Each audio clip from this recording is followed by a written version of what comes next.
Right, it's been an incredibly tough filly for us this preparation. On Saturday, she gets the toughest test of her career to date in the Group 1 Blue Diamond Stakes, but she well and truly deserves to take her place there. She's going in there off the back of a very strong win in the Widden Stakes.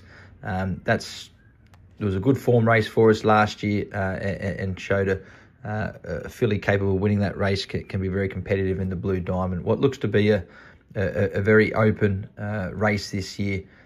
She's drawn very well to get an ideal run in the race. She looks particularly in good shape. I thought she had a nice experience and a good look around at Caulfield during the week. So if she's at her best and her usual tough self, she's certainly going to take plenty to catch.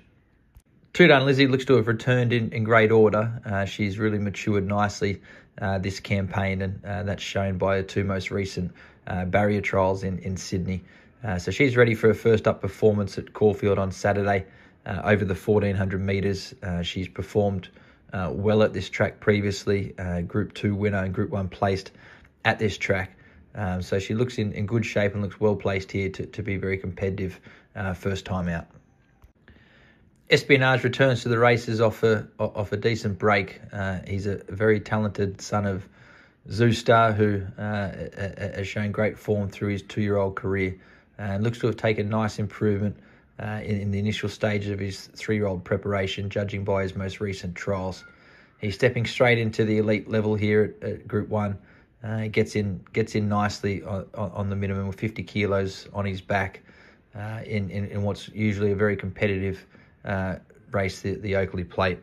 Going off his most recent trials, I expect him to be very competitive. He looks in great shape. He's obviously giving away a little bit of experience, still being lightly raced, but I do think he's a very talented horse for us going forward.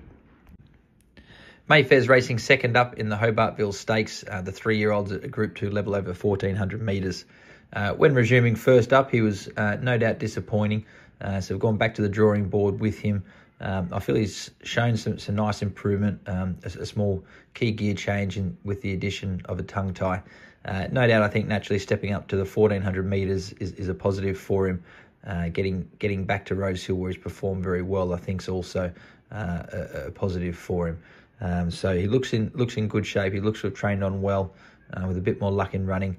I think we can see an improved performance from him. Sole Choice currently in emergency for the Parramatta Cup.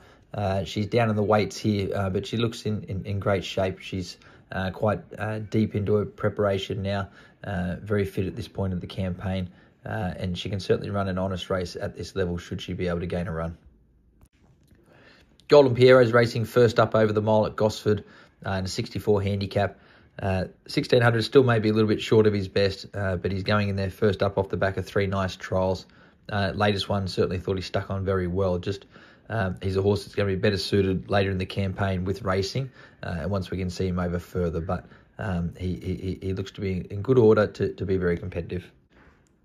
Shipping Me Pink returns to the races first up here in a nice 3-year-old maiden handicap over the 1,000 metres. She's looked particularly sharp in her 2 most recent trials. She's come back a much more forward and a much stronger filly this time around. So it's a nice race to kick her off in.